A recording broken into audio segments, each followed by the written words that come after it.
Hi everyone and welcome to the channel, and today we're going to be looking at creating these piston ring compressors.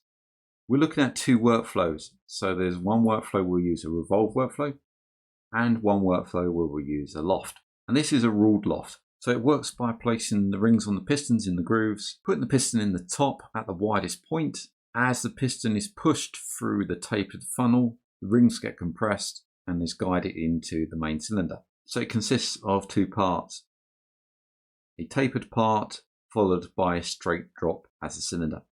We're using the part design in version 1 of FreeCAD, and that's the community release. And this is to answer a viewer's question regarding building this project. So I hope you find this useful, and let's have a look how we build such a model. If you like what you see and you want to donate to the channel, then you can do so via Ko-Fi or Ko-fi at ko-fi.com/MANG0 or via PayPal at paypal.com/paypalme/DarrenBEstone. I also run a Patreon where you can get early access and additional content, and that's at patreon.com/MangoJellySolutions. Links can be found in the channel header, on the About page, or in the descriptions of these videos.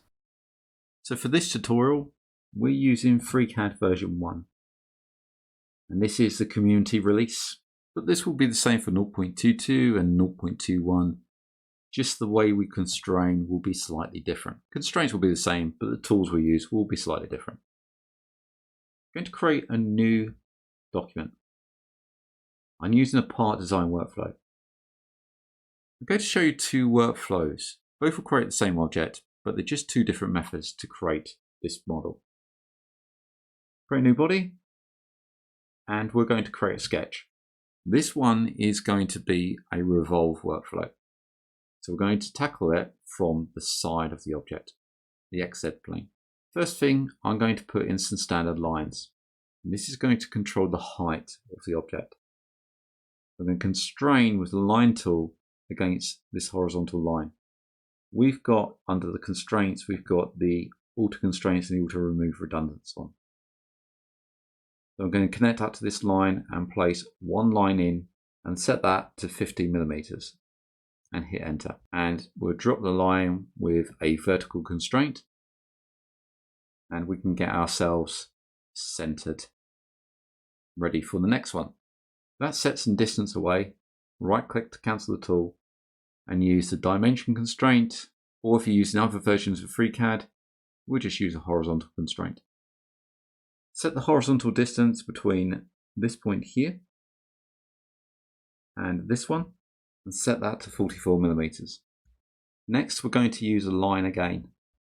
And this one is going to sit constrained to this horizontal line, and we're going to come up and drop this around about halfway. Whilst we're here, that's connect up to this point. And this is going to be a taper. While the line is still active, that's close the bottom line by connecting up to this point and this point. And we'll do the same with the top, this point and this one. We've created a closed sketch, but we're not fully constrained yet. Right click to cancel the tool and take the top line, this one here, and I need to set that with a horizontal constraint.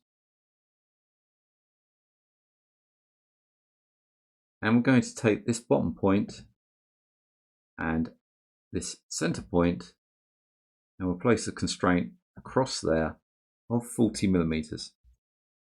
So this will be the bore radius. We don't need to set this point because we've got the vertical constraint in there. What we do need to set is the top point between this point and the center point, and we're going to place a distance in there of 42 millimeters. So now we've got our taper going down into a straight drop. So this will compress the piston ring as the piston moves down. And at this point, when it's pushed down into the cylinder, everything will be compressed down and you're ready to go. Let's right click to cancel. We still need to add some height in here.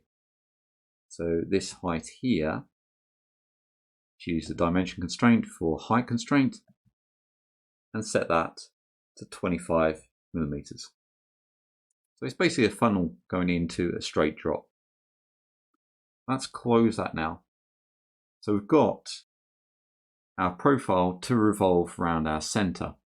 We'll come up and view and select toggle axis cross, we can see the center there. So now we need to select the sketch in the part design and use the revolve.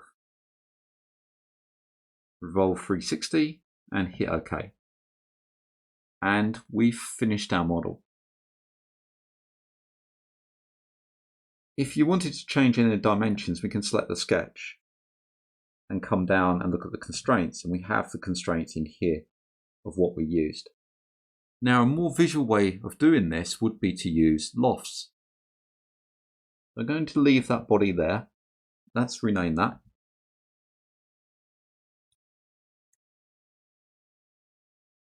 That's a revolve body, and I'm going to create a new body for the new workflow. Let's click on that body and press the space bar. We've still got our axis cross visible. And we'll create a new body. You can see it's bold, it's active, and this is going to be our loft workflow. So for this one, we're going to tackle it from the top. Let's create a new sketch in that body, and this time we're going to use the XY plane. So this one is more visual. So we'll create a circle, constrain to the center, add that in there, and then our inner circle will be constrained to the center and come out. Let's right click to cancel the tool and add some dimensions. Come over, constrain diameter, and set the outer dimension to 88, and then constrain the inner dimension. I'm going to set this one to 82. I may have these wrong, I can't remember the exact dimensions they were. Let's hit close. So we've got our outer and inner circle that we created, and we've got our first sketch. That sits there. So this is the top, working top down. I can take that sketch and come up to edit and duplicate selection. I don't want the XY plane. Now if we look down, we've got the auto select dependent objects. Uncheck that. That may be checked. Let's uncheck that. And I'm going to unselect the XY plane. We don't want a copy of that. Let's hit OK. The sketch is duplicated. Now let's change the attachment offset position. We want to go along the Z plane. This one here. This is the height, which is going to be 25 millimeters. Now that's gone up. Let's do that as -25 and click off. Let's do the same. Take the sketch, edit, duplicate, uncheck the XY plane and hit OK. So we've got our last sketch now, the bottom sketch, and we'll set this to 50 millimeters, -50 millimeters. So at the moment, if I lofted between these, we will just get a cylinder. We need to change these two circles here. So let's click on the middle one, double click that, and we've got our dimensions in here because we copied the sketch. Let's come in, got this 82 here, double click that, and set that to 80 millimeters. Close, and then come down to the other one, double click it, and it's the 82, and set that one to 80 millimeters. So we have those in there. And if we look from the side, we can see those points in there, and we should get the surface we need. You can see from the side, we're going to go down, and you can see how it gets thicker down the bottom. Now we need to apply the loft. First of all, select sketch 001 and use the loft. Nothing's happened at the moment, so we need to add another section. Now this is where it can get a bit confusing, because if we add another section and select it from the screen, see nothing happens. So that's just right click on that sketch and remove. If you get this behavior, then we need to add section and come back to the tree view and then add the sketch. And if you don't like cycling between these two tabs, what you can do is take the task tab, separate it out and place it, say, over here, or vice versa, and then go add section and then select the other sketch. Once you've done that, those are all in there, but it's not the right kind of surface because at the moment we've just got a curved surface between those. What we can do is set this to ruled, so this surface, you can see a slight change in here. Take the ruled off. This is more curved. And it curves in, and what we want is a clean drop from here and an angled surface, an angled taper at the top. So set that to ruled and then hit OK. So now we've created this one. Totally different workflow, but the same outcome.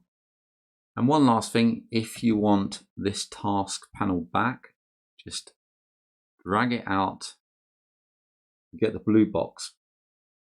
If we hover over the model, it's going to drop it above. What we want to do is bring this down so it highlights the whole.